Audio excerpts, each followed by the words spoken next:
नमस्कार। India debate में आप सबका स्वागत है। मैं हूं आशुतोष पाठक।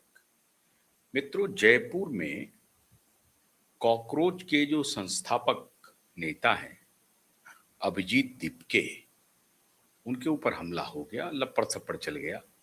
और बाद में अभिजीत दीपके के जो समर्थक हैं उन्होंने काफी हमला बोल दिया, जो जिन्होंने लपड़ चलाया था, जिन्होंने हमला किया था अभिजीत के ऊपर, तो उसको भी काफी ठीक से उनकी भी खिदमत हो गई। मतलब दोनों ने एक दूसरे की खिदमत कर दी। जनतंत्र में इस तरह की घटना बिल्कुल अनुचित है। जितनी भी आलोचना होनी चाहिए कम है, लेकिन अब क्या करिएगा, प्रारब्ध है। तो आप कई बार अच्छी बात भी उठाते हैं तो आपको लोगों के गुस्से का शिकार होना पड़ता है। और कई बार लोगों की शंका होती है कि बात तो आप उठा रहे हैं सही है, लेकिन जो उठाने वाला है उसमें कुछ शंका नजर आती है, उसमें कुछ लगता है कि कोई खेल है। जो कही जा रही है बात वो सही है। वैसे एक दर्शन है कि what is right is more important, who is right is less important. मतलब who is saying that is immaterial, कहा क्या जा रहा है ये महत्वपूर्ण है।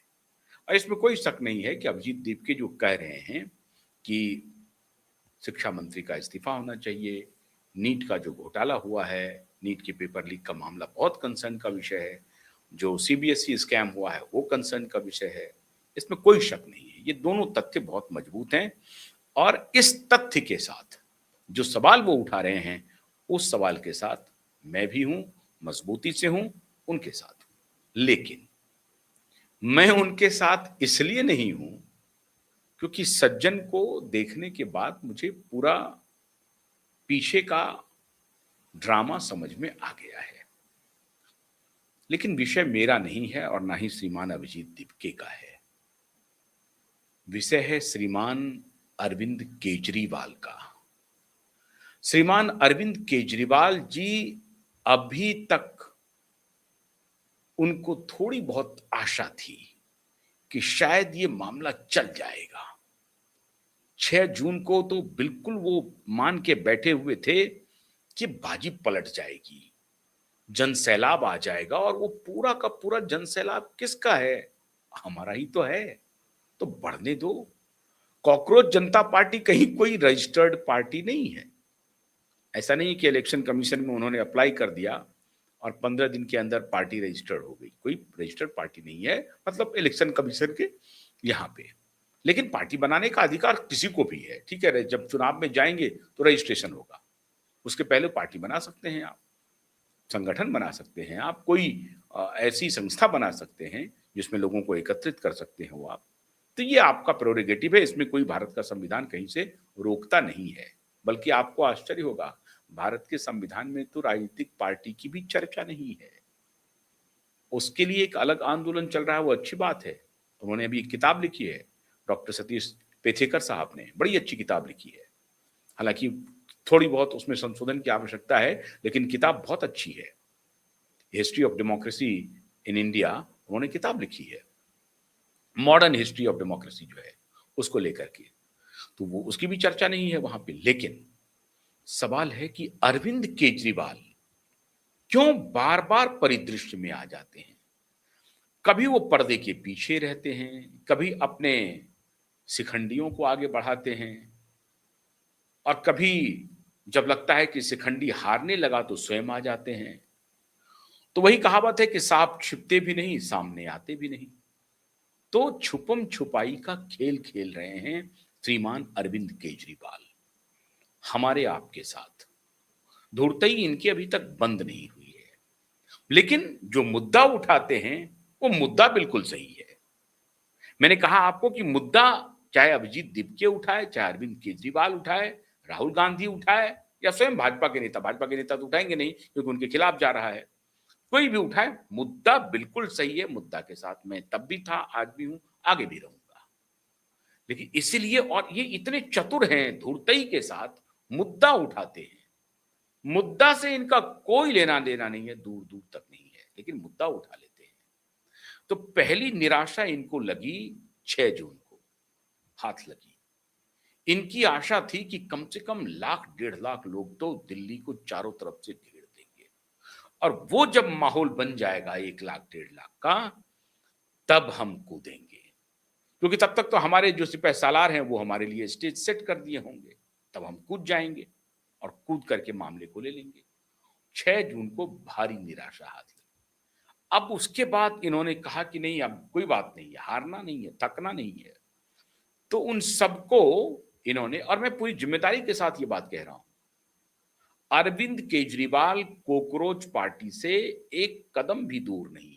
अरविंद केजरीवाल कहीं से भी ये नहीं सोच रहे हैं कि जिस मुद्दे के बारे में वो चर्चा कर रहे हैं उसका कहीं से समाधान हो जाए वो बाय प्रोडक्ट हो, अपने आप हो जाए तो हो जाए, उनकी इच्छा नहीं है। 6 जून को निराशा हाथ लगी जब कॉकरोच पार्टी, जिनके बारे में मैंने आपको बताया कि वो पूरी तरह से आनुषंगिक संगठन है आम आदमी पार्टी का, बल्कि अरविंद केजरीवाल के लिए ही सारा काम कर रहे हैं। पहले कांग्रेस को पता चला, उसके बाद जो एक्टिविस्ट हैं उनको भी पता चल रहा है ये तो आम आदमी पार्टी के लिए काम कर रहे हैं। लेकिन पता नहीं एक्टिविस्ट जो हैं उनको एक्टिविज्म में मन लगता है। बहुत सारे एक्टिविस्ट हैं जो किसी भी तरीके से सरकार के खिलाफ कोई भी माहौल बन रहा है उसको उठाना चाहिए। देखिए, मैं फिर कह रहा हूं, सरकार के खिलाफ जो तथ्य परक बात है उस पर बड़ी मजबूती से बोलना चाहिए, उठाना चाहिए, क्योंकि सरकार किसकी है? सरकार हमारी है, हमने चुना है, तो हमें सरकार को आंसरेबल करने का पूरा अधिकार है, बशर्ते कि वो किसी और ट्रैक पर ना चले जाए। तो ये सारी बातें ठीक हैं, लेकिन राहुल गांधी ने दूरी बना ली और अब वो एक्टिविस्टों ने भी दूरी बना ली। अब सारे लोग ये कहने लगे, जो इन्फ्लुएंसर थे वो ये कह रहे हैं कि ये प्लानिंग के साथ हो रहा है राहुल गांधी को फेल करने के लिए। अब वो सारे लोग कहने लगे, ये तक कहने लगे कि ये बीजेपी का षड्यंत्र है। संजय राउत ने तो ये कह दिया कि मोदी और अभिजीत दिपके की मुलाकात न्यूयॉर्क में हुई है, अमेरिका में हुई है, यहां तक कह दिया। आप कल्पना कर सकते हैं, इससे बड़ी बात तो कुछ नहीं हो सकती। संजय राउत ने यह कह दिया कि मोदी और अभिजीत दिपके अमेरिका में मिलकर के 6 जून की पूरी प्लानिंग करके आए हैं। अरे भाई, कब गए थे अमेरिका मोदी? कब गए हैं अमेरिका? 16 महीने से तो गए नहीं है। आखिरी बार वो ट्रंप से मिलने के लिए गए थे, उसके बाद तो अमेरिका गए नहीं। कि भाई अमेरिका गए, अभिजीत दिपके से मिलके आ गए और फिर यहां प्लानिंग कर लिया। तो इसका मतलब है कि 16 महीने पहले मुलाकात हुई है। कि अगर एक पल के लिए संजय राउत की बात को एक पल के लिए भी स्वीकार करना, ये अपनी बुद्धिमत्ता पर एक सबसे बड़ा सवाल है। फिर भी अपनी बुद्धिमत्ता पर सवाल खड़ा करते हुए मैं एक पल के लिए उनके सवाल को मान लेता हूं, जो उनके समर्थक हैं उनकी नजर से। संजय राउत के कुछ ना कुछ तो समर्थक होंगे, हालांकि इसकी संख्या बहुत कम है, हमको लगता है 1-2 भी हो जाए बड़ा मुश्किल है। फिर भी मैं मान लेता हूं कि चलिए उनके 1-2 समर्थक होंगे। उनकी नजर से उनको संतुष्ट करने के लिए मैं ये मान लेता हूं कि संजय राउत कह रहे हैं कि नरेंद्र मोदी और अभिजीत दिपके की मुलाकात हुई है अमेरिका में। तो 16 महीने पहले मुलाकात हुई, इसका डेटा अभी आपको आ रहा है। कब मुलाकात हुई? 16 महीने से तो अमेरिका, आज ये बात ऑनलाइन ऑन एयर कैमरा के ऊपर कह चुके हैं कि वो अमेरिका में मिले हैं, भारत में तो मुलाकात नहीं हुई। ये कंफर्म कर रहे हैं खुद संजय राउत। तो अमेरिका में मुलाकात हुई है। अमेरिका 16 महीने से प्रधानमंत्री गए नहीं है। और झूठ के भी कोई पूछ होते हैं क्या? सिंह भी नहीं होता है झूठ को। तो इस प्रकार का झूठ संजय राउत बोल रहे हैं। उसी तरह से इन्फ्लुएंसर जो सोशल मीडिया के हैं वो ये कह रहे हैं कि बीजेपी ने इसे प्रायोजित किया, और इन्फ्लुएंसर नहीं, बड़े बड़े पत्रकार कह रहे हैं बीजेपी ने कॉकरोच पार्टी को प्रायोजित किया, बीजेपी ने पूरा आंदोलन करवाया जंतर मंतर पे। अच्छा, अब जंतर मंतर से जब आंदोलन उठ गई, अब इनके नजर में ये पूना गए, ये लखनऊ गए, अब जयपुर में थे, फिर चंडीगढ़ जाएंगे, हर जगह जाएंगे ये। तो हर जगह बीजेपी इनका आयोजन करवा रही है, और अगर बीजेपी आयोजन करवा रही है तो बीजेपी इनके ऊपर थप्पड़ भी चलवा रही है। दोनों काम कर रही है बीजेपी। जयपुर में इनको अगर थप्पड़ चल गया तो भाजपा वालों ने किया, जाहिर है भाजपा वालों का ही नाम देंगे आप। अब कांग्रेस वाले ने थप्पड़ चलाया कि भाजपा वाले ने थप्पड़ चलाया, कहना मुश्किल है, लेकिन एक पूरी बैटरी कह देगी कि बीजेपी वालों ने चलाया। तो चलिए एक पल के लिए मान लेते हैं कि भाजपा वालों ने थप्पड़ चलाया। तो दोनों बात आप कह रहे हैं, भाजपा वालों ने थप्पड़ भी चला दिया, भाजपा वाले समर्थन भी कर रहे हैं। तो दोनों बात तो सही नहीं हो सकती। सच बात तो मित्रों ये है कि इनको इस बात का इल्म हो गया, क्योंकि ये राहुल गांधी के फॉलोअर हो गए हैं। इनको अब लग रहा है कि अरविंद केजरीवाल का, अखिलेश यादव, तेजस्वी यादव, ममता बनर्जी, ये सब चूक चुके हैं, ये अब चलेंगे नहीं। अब एक रास्ता बचा है, वो भी राहुल गांधी का, पकड़ लो पीछे से आप उनके साथ खड़े हो जाओ, उनके पिछले वाले सीट पे खड़े हो जाओ। अब इसलिए ये लोग कह रहे हैं कि ये सब कुछ जो हो रहा है वो या तो बीजेपी करवा रही है, या दबी जुबान ये कह रहे हैं कि ये देखिए अरविंद केजरीवाल कितने चालू हैं, इतने चालू हैं, जो इतना पूरा धंधा करवा रहे हैं और खुद को पीछे रख रहे हैं। अंदर अंदर ये लोग कह रहे हैं, अरविंद केजरीवाल की आलोचना कर रहे हैं, भरपूर आलोचना कर रहे हैं। अब अरविंद केजरीवाल का मन कॉकरोच पार्टी के प्रदर्शन से संतुष्ट नहीं हो रहा है। वो बार बार इंस्टिगेट कर रहे हैं कि जब तक लोग सड़कों पर नहीं उतरेंगे ये सरकार नहीं मानेगी। अब एक नया उन्होंने नैरेटिव दिया है। क्या नैरेटिव है? आप उनका ऑडियो सुनना चाहते हैं, वीडियो सुनना चाहते हैं? मैं सुनाता हूं आपको वीडियो। एक कुछ ही पलों में मैं आपको वीडियो, सरकार ने ये वीडियो सुन, पेपर लीक रोकने के लिए टेलीग्राम बैन कर दिया। सुनिए। हंसी नहीं आती आपको सुन के? पहले बोले कि हम पेपर जो है वो हवाई जहाज से, एयरफोर्स के हवाई जहाज से ट्रांसपोर्ट कराएंगे। अब कह रहे हैं टेलीग्राम बैन कर दिया। इससे कोई पेपर लीक रुकेंगे? पेपर लीक तो रोकना ही नहीं इनको, इनकी नीयत ही खराब है। मैंने पहले ही बोला था कि पेपर लीक का धंधा अरबों खरबों रुपए का है और पैसा टॉप तक पहुंचता है। इतने जो एमपी और एमएलए खरीदे जा रहे हैं, ये किस पैसे से खरीदे जा रहे हैं? आपके पेपर लीक के पैसे से ही तो खरीदे जा रहे हैं। अभी इन्होंने टीएमसी के इतने खरीदे, अभी बता रहे हैं महाराष्ट्र में खूब खरीद रहे हैं, एक एक एमपी को 50-50 करोड़ रुपए दे रहे हैं। तो ऐसे ही थोड़ी खरीदे जा रहे हैं। आपका पेपर लीक बंद कर दिया तो एमपी खरीदने का, एमएलए खरीदने का पैसा कहाँ से आएगा? पेपर लीक बिल्कुल नहीं रुकने वाला जब तक आप सब लोग मिलकर सड़कों पे नहीं उतरोगे। पूरी व्यवस्था बदलनी पड़ेगी। सुन लिया आपने? अरविंद केजरीवाल कह रहे हैं, ये बात ठीक है, ये जो सरकार ने अभी दिया है हलफनामा, तुषार मेहता का मैं आर्गुमेंट सुन रहा था कि उनके एल्गोरिदम में कुछ स्ट्रक्चरल फॉल्ट है, मतलब स्ट्रक्चरल ऐसी यूनिक है जो बाकी जो सोशल मीडिया प्लेटफॉर्म है, जैसे व्हाट्सएप हो गया या अन्य जो एप्स हैं, सिग्नल है ऐप, अब साहब इंस्टाग्राम पर भी हो जाएगा पास, फेसबुक पर भी पास हो जाएगा। तो ये क्या बात हुई? बात इसमें कोई बिल्कुल सही बात है। और कल ही मैं इंटरव्यू सुन रहा था, इंटरव्यू नहीं, उनकी प्रतिक्रिया सुन रहा था, टेलीग्राम के जो ब्रेव ओरेल करके हैं, रशियन है वैसे तो, जन्म उनका रशिया में हुआ है, लेकिन अब वो कई देशों की उनकी नागरिकता है। वो कह रहे थे, उनके मालिक कह रहे थे कि ये 150 मिलियन के राइट को आपने सीज कर लिया, ये गलत है। मैं भी इत्तेफाक रखता हूं कि टेलीग्राम को बैन करने से नहीं होगा, लेकिन फिर भी वो उनका एक आर्गुमेंट है कि उनमें कुछ ऐसे फीचर्स हैं जिसमें बड़ी आसानी से ये ट्रेल कर सकता है। वो बहुत अभी अदालत ने में सुनवाई हुई है, वो बड़ी हास्यास्पद है ये बात। बैन करना नहीं चाहिए था। मुझसे भी अगर आप पूछेंगे तो टेलीग्राम को बैन करना बहुत उपयोगी कदम नहीं था। अब ये बात इनको समझ में आ रही है कि टेलीग्राम को बैन करने से तो बात बनेगी नहीं, तो इन्होंने इस लाइन को पकड़, क्योंकि पॉपुलिस्ट ये आर्गुमेंट है, इसमें कोई शक नहीं है। टेलीग्राम को बैन कर लेने से पेपर लीक रुक जाएगा, बिल्कुल ठीक बात है कि ये नहीं हो सकता। टेलीग्राम जो है वो पेपर लीक नहीं करवा रहा है, पेपर लीक तो आदमी करवा रहा है, कोई टेक्नोलॉजी नहीं करवा रहा, उससे स्प्रेड हो रहा है। तो स्प्रेड हो नहीं हो, 2 आदमी तक भी पेपर लीक हो गई ना, अगर ये जानकारी पता चल गई। मतलब आप ये कह रहे हैं कि पेपर लीक हो जाए, 10 ही लोगों के बीच में हो जाए, 15 लोगों के बीच में हो जाए, ये फैले नहीं, हमारा 15 लोग निकल जाए, क्या करना चाहते हैं आप? पेपर लीक टेक्नोलॉजी करवा रही है? बिल्कुल पेपर लीक टेक्नोलॉजी नहीं करवा रही है। और ये आर्गुमेंट बिल्कुल बोगस है और मैं हैरान हूं। ये धर्मेंद्र प्रधान जी मोदी जी की भलाई कर रहे हैं या मोदी जी को नुकसान पहुंचा रहे हैं? अरे आप कोई एल्गोरिदम, कोई किसी भी प्रकार का एल्गोरिदम है टेक्नोलॉजी का, लेकिन वो टेक्नोलॉजी जहां पर ह्यूमन इंटरफेरेंस है, जहां ये माना हुआ है कि मानव के हाथों से वो निकला है, टेक्नोलॉजी जा करके खींच करके उसको कब्जा करके निकाल करके स्प्रेड तो नहीं कर दिया, ऐसा तो हुआ नहीं है।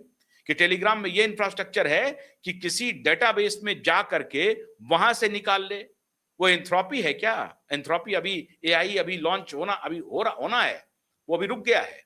क्योंकि एंथ्रोपी का जो एआई है वो किसी भी मैकेनिज्म में किसी भी डेटाबेस में सेंध लगा सकता है, और इसीलिए भारत की बैंक परेशान है, दुनिया भर की बैंकें परेशान है। वो जो नॉर्मल एआई से क्या आप कहते हैं, एआई का मतलब खाली चैट जीपीटी या अन्य जो ओपन एआई है वो क्या करता है? आपको आप एक इंफॉर्मेशन ला करके देता है। लेकिन एंथ्रोपी का जो एआई है वो कह रहा है कि इसका बोर्ड इतना स्ट्रांग है कि किसी भी डेटाबेस में उसको क्रैक कर सकता है, ये अब वहां से इंफॉर्मेशन निकाल करके आपको दे देगा। इतना जबरदस्त एआई है, तो खतरनाक एआई है। तो क्या टेलीग्राम उस एआई को यूज कर रहा है? बिल्कुल बोगस बात है, बिल्कुल बोगस बात है। उस एआई का अभी तक आविष्कार नहीं हुआ कि कोई डेटाबेस में रखा हुआ है और कोई वहां पर क्रैक किया, उससे निकाल लिया और फिर स्प्रेड कर दिया। इसका मतलब है कि जब तक वो ह्यूमनली पॉसिबल नहीं है तब तक वो टेक्नोलॉजी के पाथ पर आ नहीं सकता है। मतलब ह्यूमन इंटरफेरेंस इज इनएविटेबल। आपका जो अभी वर्तमान सिस्टम है, अभी आप उतने हाईटेक हुए नहीं है, उसके बिना ये हो नहीं सकता है। और अगर ह्यूमन इंटरफेरेंस की से लीक हो रहा है तो चाहे 2 लोगों के बीच में लीक हो, 2000 लोगों के बीच में हो, 2 लाख लोगों के बीच में हो, पनिशमेंट उतना ही खतरनाक मिलना चाहिए। ये आप कहना कि आप मुझे मैं हैरत में हूं कि तुषार मेहता क्या आर्गुमेंट दे रहे हैं और अदालत सुन क्या रही है। अदालत को तो फौरन से पेशतर करना चाहिए, बकवास बंद कीजिए आप। ये क्या बैन कर रहे हैं आप? टेलीग्राम को बैन करके आप पेपर लीक रोक रहे हैं। आप वन ऑफ द मेजर्स ले रहे हैं। क्या वन ऑफ द मेजर्स है? पहले तो यह कंफर्म हो जाना चाहिए कि क्या टेलीग्राम के पास उतनी क्षमता है कि कहीं स्टोर्ड डेटाबेस में जा करके वहां से लीक करता है। ऑटोमेटिक लीक हो सकता है क्या? बग बन करके जा सकता है क्या? नहीं जा सकता है। जब नहीं जा सकता है इसका मतलब है कि कोई ना कोई ह्यूमन उसको कर रहा है और ह्यूमन उस पाथ पर ला करके डाल रहा है। पाथ दोषी हो गया कि ह्यूमन दोषी हुआ, उसको पकड़ो ना, वहां फुल प्रूफ करना पड़ेगा ना। तो कैसी बकवास कर रहे हैं आप? देखिए, इसमें कोई शक नहीं है कि एक पूरा गैंग है जो हो सकता है कि बदनाम कराने के लिए ये काम कर रहा हो, बार बार पेपर लीक करवा रहा हो, और जितनी बड़ी तैयारी सरकार के रोकने की होती है उतनी बड़ी तैयारी इस पूरे रोकने की प्रक्रिया को डिच करने की भी हो रही हो, इसमें भी कोई शक नहीं है। और दोनों प्रक्रिया पैरेलल चल रही हो। सरकार सिक्योरिटी के मेजर्स अपना रही हो और दूसरी तरफ जो गैंग है वो सिक्योरिटी को ब्रीच करने के लिए, उसको ब्रेक करने के लिए अपनी तकनीक का इस्तेमाल कर रहा हो। और तकनीक मतलब ह्यूमन तकनीक का इस्तेमाल कर रहा हो। और बेईमानी अगर कहीं पर हो जाए तो वो कर लेंगे। तो पहली बात तो यह है कि ये इंश्योर करना आपका काम है, उस गैंग को बर्स्ट करना आपका काम है। और ये नहीं हो रहा है, इसलिए नहीं हो रहा है क्योंकि आपने 2024 का जांच रिपोर्ट लाया क्या? सरकार अभी इनसे मैं हैरान हूं कि अदालत टेलीग्राम और उनके वकील को सुन रही है। ठीक है, वो केस है उनके पास तो उसी को सुनेगी, लेकिन जज साहब को तो रेफरेंस पता है ना। जज साहब को पूछना चाहिए कि पिछली बार जो पेपर लीक हुआ 2024 का, उसका सीबीआई रिपोर्ट किधर है, किधर है, उस पर आपने क्या किया? कोई जवाब नहीं है सरकार के पास। इतना नंगा बीभत्स तरीके से सरकारें चल रही हैं जिसका कोई हद नहीं है। और मोदी जी इस मामले में देखिए आपकी पूरी भद पिट रही है। लोग बड़ी आलोचना कर रहे हैं इस मामले में, बात को मानिए आप, फिर भी आप ध्यान नहीं दे रहे हैं। तो मैं हैरत में हूं। अदालत को तो यह पूछना चाहिए था कि जो पिछले 2024 का जो पेपर लीक हुआ था उसका सीबीआई का इन्वेस्टिगेशन का रिपोर्ट, फाइनल रिपोर्ट क्या है। आया ही नहीं रिपोर्ट। टेलीग्राम पर प्रतिबंध लगा रहे हैं। अब जब टेलीग्राम पर प्रतिबंध लगाएंगे तो ऐसे मस्खरे को आप मौका देंगे, ऐसे चतुर को, ऐसे धूर्त को मौका देंगे जो आकर के खुलेआम मजाक करके कह रहा है देखो जी टेलीग्राम पर बैन कर रहा है, इनकी मंशा नहीं है। और फिर इनकी बात सही साबित होगी कि आपकी मंशा लीक रोकना नहीं है, पेपर लीक रोकना नहीं है। तब ये जब कहेंगे आपके ऊपर आरोप लगाएंगे, ये अरबों रुपए का खेल चल रहा है। अब ये आरोप सीधे लगा रहे हैं कि ऊपर तक जाता है। ऊपर मतलब कौन? मोदी और शाह। मतलब मोदी और शाह के पास पैसा पहुंच रहा है। धर्मेंद्र प्रधान जी देखते जाइए, मोदी और शाह को सीधे घसीट रहा है केजरीवाल कि मोदी और शाह तक पैसा पहुंचता है। ऊपर तक का मतलब क्या हुआ? ऊपर मतलब कहां? चांद पर नहीं, सूरज और मंगल पर क्या नहीं, फिर कहां? ऊपर मतलब होता है कि अमित शाह और नरेंद्र मोदी तक। केजरीवाल कह रहे हैं कि अमित शाह और नरेंद्र मोदी तक पैसा पहुंच रहा है और उसी पैसे से सांसदों की खरीद फरोख्त हो रही है।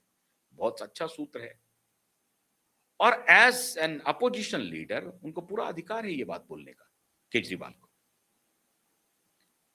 और ये कौन दे रहा है? ये अपॉर्चुनिटी कौन मुहैया करवा रहा है?